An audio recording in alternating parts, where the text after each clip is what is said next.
নমস্কার বন্ধুরা, আমার চ্যানেলে তোমাদের আরও একবার স্বাগত জানাই।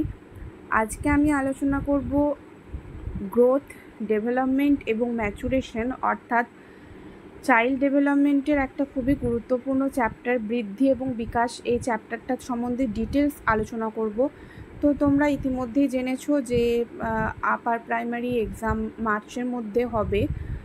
তো আমাদের এখন থেকেই কিন্তু খুবই ভালোভাবে প্রস্তুতি শুরু করতে হবে। এমসিকিউ এর সাথে সাথে আমাদের আগে ডিটেলস পড়ে নিয়ে তারপর কিন্তু এমসিকিউ সলভ করতে হবে। ডিটেলস না পড়ে কিন্তু এমসিকিউ ঠিক করা হয়তো পসিবল নয়। সেজন্য আমরা আগে এই চ্যাপ্টারটা সম্বন্ধে ডিটেলস জানবো। তো এখন থেকেই কিন্তু আমাদের প্রস্তুতি জোর কদমে শুরু করা দরকার। তো দেখো, প্রথম প্রশ্ন হচ্ছে শিশুর বিকাশ, ধারণা এবং নীতিসমূহ। তো এই পার্টটা সম্বন্ধে জানবো। আর কি জানবো যে না, বৃদ্ধি এবং বিকাশের অর্থ সম্বন্ধে জানবো, বৃদ্ধির বৈশিষ্ট্য, নীতি এবং এর শিক্ষাগত তাৎপর্য এটা সম্বন্ধে জানবো, বিকাশের বৈশিষ্ট্য এবং নীতি সম্বন্ধে জানবো, বৃদ্ধি এবং বিকাশের মধ্যে পার্থক্য সম্বন্ধে জানবো, আর বিকাশের স্তর সম্বন্ধে জানবো। তো প্রথমেই দেখো, বৃদ্ধি কি বলছে? গ্রোথ। বৃদ্ধি হলো শরীরের আকার এবং গঠনের পরিমাণগত পরিবর্তন।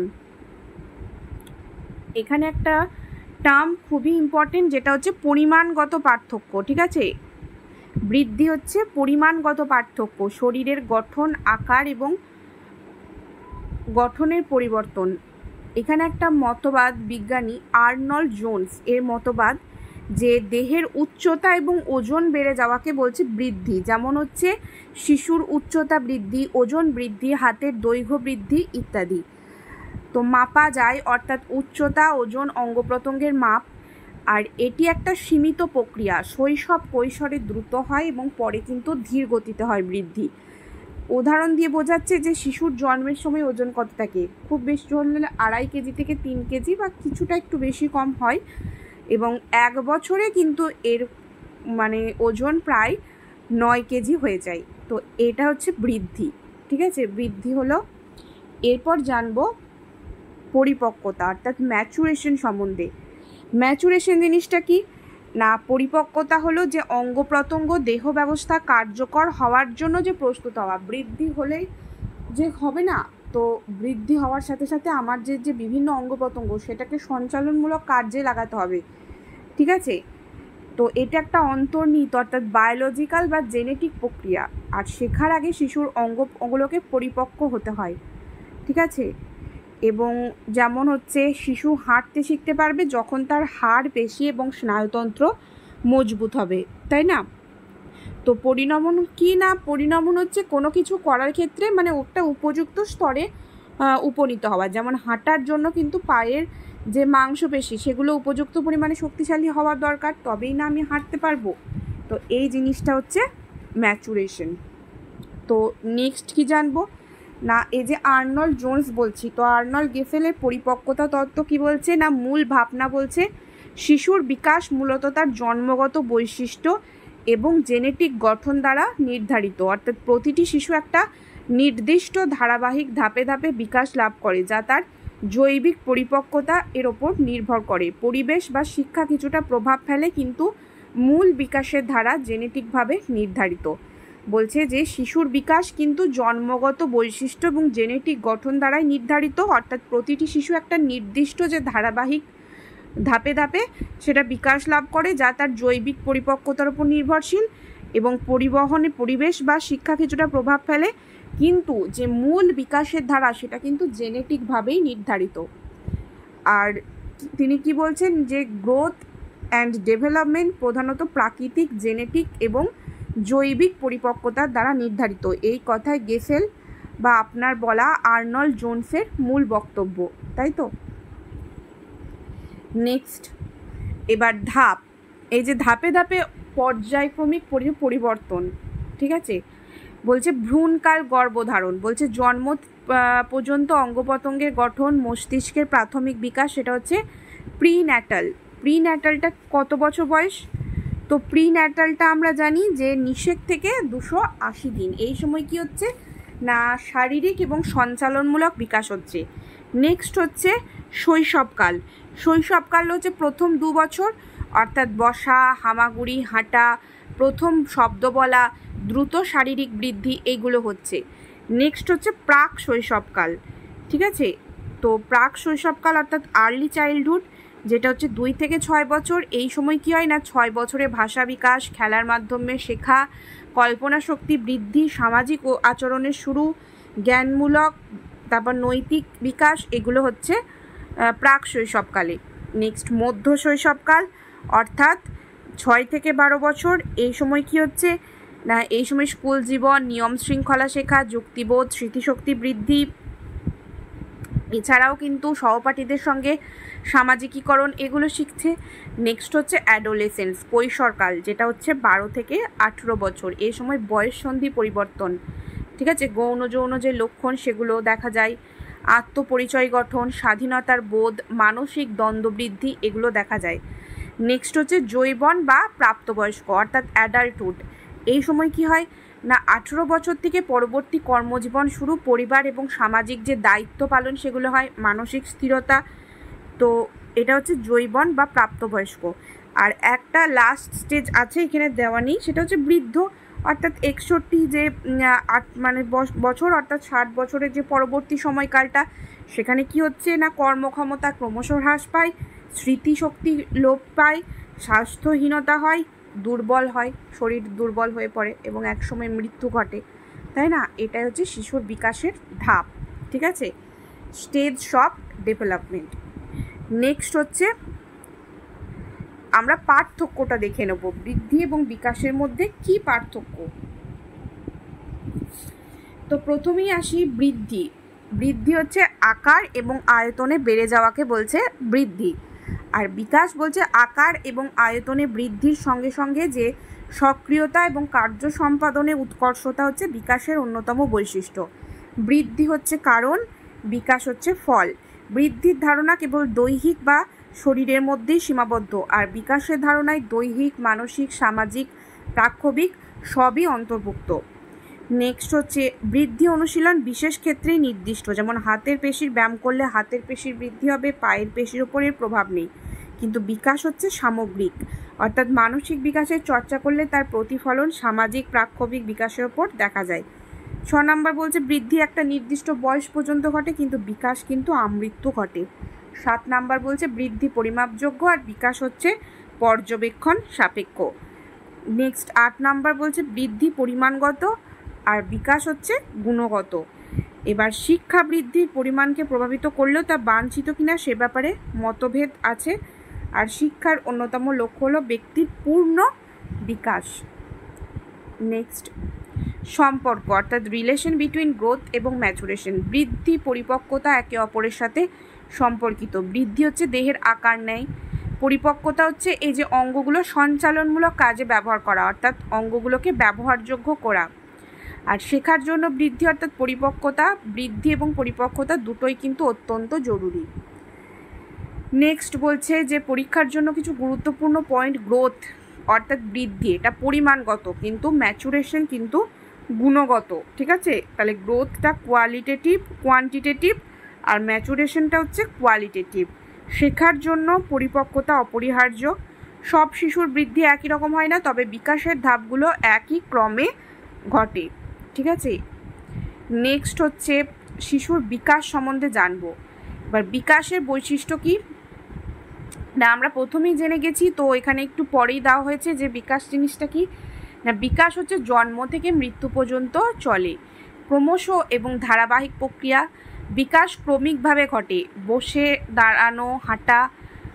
দাঁড়ানো হাঁটা, দৌড়ানো, এগুলো। এটি অন্তর্নিহিত বাহ্যিক উপাদানের উপর নির্ভরশীল, অর্থাৎ বংশগতি এবং পরিবেশের মিথস্ক্রিয়তার ফল। আর বিকাশ হচ্ছে ভিন্ন ভিন্ন হারে হয়, সব শিশুর সমান নয়। এটি বহুমাত্রিক, অর্থাৎ শারীরিক, মানসিক, জ্ঞানীয়, সামাজিক, নৈতিক, ভাষাগত বিকাশ, বিভিন্ন ধরনের বিকাশ এগুলো। আর বিকাশের সঙ্গতি থাকে, অর্থাৎ ইন্টিগ্রেশন থাকে, যেমন শারীরিক বিকাশ মানসিক বিকাশের সাথে জড়িত, অর্থাৎ একে অপরের সাথে হচ্ছে সম্পর্কযুক্ত, ঠিক আছে? তো এটাই হচ্ছে বিকাশের বৈশিষ্ট্য। নেক্সট জানবো বিকাশের ধরন কি না শারীরিক বিকাশ হচ্ছে উচ্চতা, ওজন, দেহের গঠন, পেশিশক্তি এগুলো। মানসিক জ্ঞানীয় বিকাশ হচ্ছে চিন্তা, স্মৃতি, সমস্যার সমাধান। ভাষাগত বিকাশ হচ্ছে কথা বলা, লেখা, বোঝা। সামাজিক বিকাশ হচ্ছে অন্যদের সাথে মেলামেশা, দলগত কাজ।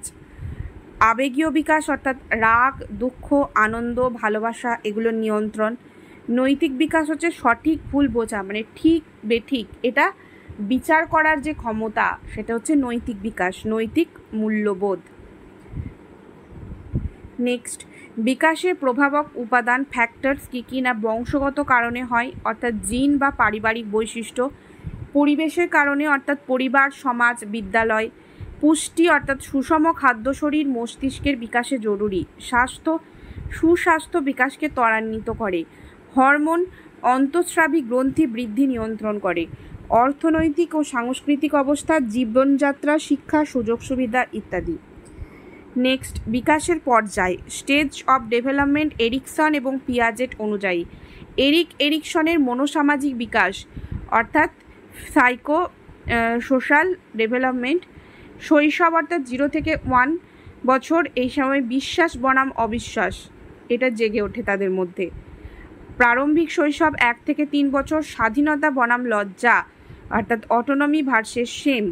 আর 3 নাম্বার খেলাধুলার বয়স 3 থেকে 6 বছর, উদ্যোগ বনাম অপরাধবোধ, ইনিশিয়েটিভ ভার্সেস গাল্ট। ঠিক আছে, এটা হচ্ছে এরিকসন বা পিয়াজেট অনুযায়ী বিকাশের পর্যায়। এবার বিদ্যালয় বয়স 6 থেকে 12 বছর, পরিশ্রম বনাম হীনমন্যতা অর্থাৎ ইন্ডাস্ট্রি ভার্সেস ইনফেরিয়রিটি। নেক্সট হচ্ছে কৈশোর অর্থাৎ 12 থেকে 18 বছর, আত্মপরিচয় বনাম বিভ্রান্তি অর্থাৎ আইডেন্টিটি ভার্সেস কনফিউশন। নেক্সট, এবার যা পিয়াজেটের জ্ঞানীয় বিকাশ অর্থাৎ কগনিটিভ ডেভেলপমেন্ট। সেন্সরি মোটর অর্থাৎ 0 থেকে 2 বছর অবধি কী হয় না ইন্দ্রিয় এবং আন্দোলনের মাধ্যমে শেখা। প্রি অপারেশনাল অর্থাৎ 2 থেকে 7 বছর অর্থাৎ ভাষা, কল্পনা, প্রতীক ব্যবহার। কংক্রিট অপারেশনাল অর্থাৎ 7 থেকে 11 বছর, এই সময় যৌক্তিক চিন্তা, শ্রেণীবিন্যাস হয়। আর ফর্মাল অপারেশনাল অর্থাৎ 11 বছর, এই সময় বিমূর্ত চিন্তা, কল্পনা শক্তি এগুলোর বিকাশ ঘটে।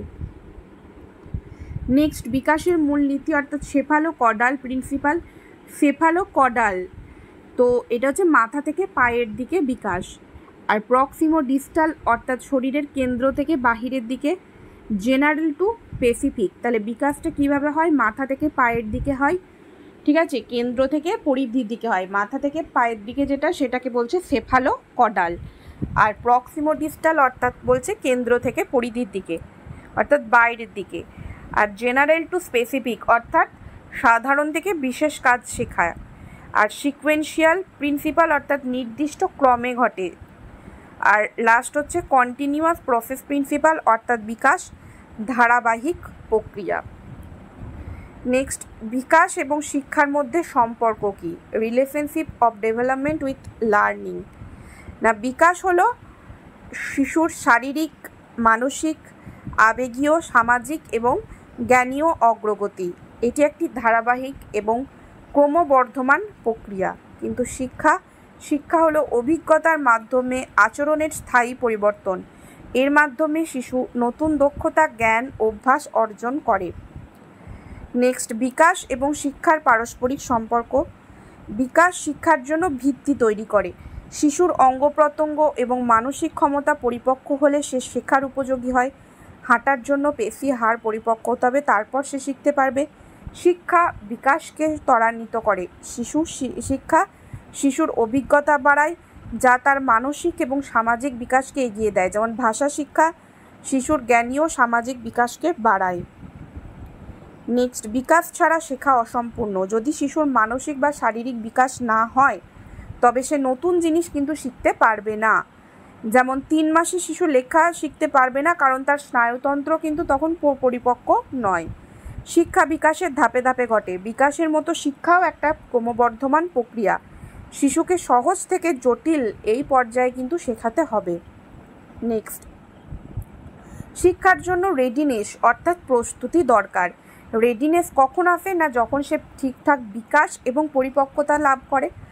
আর শিক্ষককে শিশুর বিকাশের স্তর বুঝে নিয়ে শিক্ষাদান করতে হবে। নেক্সট কিছু গুরুত্বপূর্ণ point, development provides the foundation for learning.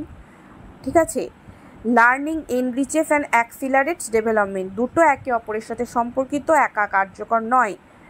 ঠিক আছে, অর্থাৎ বিকাশ কী করে না শেখারটাকে মানে ফাউন্ডেশন মানে হচ্ছে development provides the foundation for learning, মূল ভিত্তি, শেখার মূল ভিত্তি কিন্তু বিকাশ। আর learning enriches and accelerates development, এটা কি করে না ডেভেলপমেন্ট এনরিচ করে, সমৃদ্ধি করে, শেখার মাধ্যমে আমাদের বিকাশ কিন্তু সমৃদ্ধ হয়। দুটো একে অপরের সাথে সম্পর্কিত, একা কার্যকর নয়। শিক্ষককে শিক্ষাদানের আগে বিকাশের স্তর বিবেচনা করতে হবে, না সে কোন বয়সে কতটুকু শিখতে সক্ষম সেটা আগে বুঝতে হবে। তো এই ছিল ডিটেলস ক্লাস। তো এরপর আমরা কিছু গুরুত্বপূর্ণ এমসিকিউ আলোচনা করব। তো নেক্সট কিন্তু মোটামুটি 30-40টা এমসিকিউ কিন্তু এই চ্যাপ্টার থেকে প্র্যাকটিস করে নিতে হবে যাতে কোনোটাই বাদ না যায়। তো আজকে কিছু এমসিকিউ আমরা আলোচনা করি। তো দেখা যাক এটার মধ্যে কি কি পড়া থেকে আমরা কতটা পারছি সেটা আমরা আগে দেখি। তো প্রথমে বলছে গ্রোথ বলতে বোঝায় গুণগত পরিবর্তন, পরিমাণগত, গুণগত পরিবর্তন পরিমাণগত দুটোই না মানসিক। তো গ্রোথ অর্থাৎ বৃদ্ধি, বৃদ্ধি কিন্তু কী ধরনের পরিবর্তন, পরিমাণগত অর্থাৎ কোয়ান্টিটেটিভ, কিন্তু বিকাশ হচ্ছে গুণগত, তাই না? তো এটা রাইট অ্যান্সার, পরিমাণগত।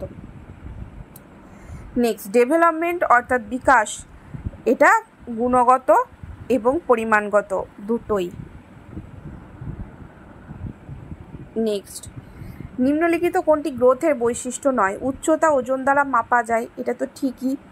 এটি পরিমাণগত, এটাও ঠিক। এটা সারা জীবন চলতে থাকে না, এটি একসময় থেমে যায়। তো বৃদ্ধি, বৃদ্ধি কিন্তু একসময় থেমে যায়, তো এটা সারা জীবন চলতে পারে না। তো এখানে বলছে নয়, সেজন্য right answer option C. Next maturation বলতে বোঝায় অনুশীলনের ফলস্বরূপ পরিবর্তন, অভিজ্ঞতার ফলস্বরূপ পরিবর্তন, জেনেটিক অর্থাৎ বংশগত কারণে পরিবর্তন, পরিবেশগত কারণে পরিবর্তন। তো ম্যাচুরেশন জিনিসটা কি? তো ম্যাচুরেশন জিনিসটা হচ্ছে যে জেনেটিক অর্থাৎ বংশগত কারণে পরিবর্তন। নেক্সট বিকাশের ক্রম, সর্বজনীন, প্রত্যেক শিশুর আলাদা, এলোমেলো, কেবল পরিবেশ দ্বারা নিয়ন্ত্রিত। বিকাশের ক্রম হচ্ছে ইউনিভার্সাল, সর্বজনীন। নেক্সট অর্থাৎ মাথা থেকে পায়ের দিকে পড়লাম, এটা হচ্ছে সেফালো কডাল। আর যদি বলতো প্রক্সিমো ডিস্টাল, তো কেন্দ্র থেকে বাইরের দিকে, তাই না? তো মাথা থেকে পায়ের দিকে হচ্ছে সেফালো কডাল নীতি। নেক্সট কেন্দ্র থেকে যে নেক্সটই দিয়েছে, কেন্দ্র থেকে প্রান্তের দিকে বিকাশ, এটা কি? এটা হচ্ছে প্রক্সিমো ডিস্টাল। নেক্সট বৃদ্ধি, বৃদ্ধি কি? সারা জীবন চলতে থাকে, এক সময় থেমে যায়, কেবল মানসিক দিক নির্দেশ করে, না কোনো সময়সীমা নেই। তো বৃদ্ধি কি না বৃদ্ধি হচ্ছে এক সময় থেমে যায়, কিন্তু বিকাশ আমৃত্যু চলে, তাই না? পার্থক্যতে পড়লাম। নেক্সট বিকাশ, এই যে পরেই দিয়েছে, আমি বলতেই দিয়েছে যে নির্দিষ্ট সময় পর্যন্ত চলে, শেষ পর্যন্ত চলতে থাকে, আর বংশগতির ওপর নির্ভর করে না, শুধু শারীরিক ক্ষেত্রে ঘটে। রাইট অ্যান্সার হচ্ছে জীবনের শেষ পর্যন্ত চলতে থাকে। নেক্সট পরিপক্কতা হলো শেখার ফল, অভিজ্ঞতার ফল, প্রাকৃতিক ও বংশগত প্রক্রিয়া আর পরিবেশগত শিক্ষা। তো পরিপক্কতা অর্থাৎ ম্যাচুরেশন কি? ম্যাচুরেশন হচ্ছে প্রকৃতি আর বংশগতি, এটার পরস্পর মিথস্ক্রিয়ার ফল। তো ম্যাচুরেশন প্রকৃতি এবং বংশগত প্রক্রিয়া। তো এই ছিল আজকের চ্যাপ্টারের ডিটেলস এবং কিছু গুরুত্বপূর্ণ এমসিকিউ। নেক্সট ভিডিওটা দেখতে তোমরা কিন্তু অবশ্যই চ্যানেলটিকে সাবস্ক্রাইব করে পাশে থেকো, একটা লাইক করো এবং চ্যানেলটিকে শেয়ার করো। আমি নেক্সট আরও ডিটেলস এমসিকিউ নিয়ে আলোচনা করব। তো এইভাবে যদি আমরা প্রত্যেকটা চ্যাপ্টারের ডিটেলস পড়ে এমসিকিউ আলোচনা করি, আশা করি পরীক্ষায় কারোরই আটকাবে না। কিন্তু রোজ রেগুলার তোমাদের ফলো করতে হবে, সেই সঙ্গে বেশি বেশি করে এমসিকিউ প্র্যাকটিস, এবং অবশ্যই রিভিশন ইজ মাস্ট। রিভিশন ছাড়া কিন্তু পরীক্ষার হলে সবটা ঠিক করা কিন্তু কখনোই পসিবল না, সেজন্য আমাদের রিভিশন কিন্তু করতেই হবে, ঠিক আছে? তো নেক্সট ভিডিওটা দেখতে তোমরা চ্যানেলটিকে অবশ্যই সাবস্ক্রাইব করবে। আজকের মতো থ্যাংক ইউ অল।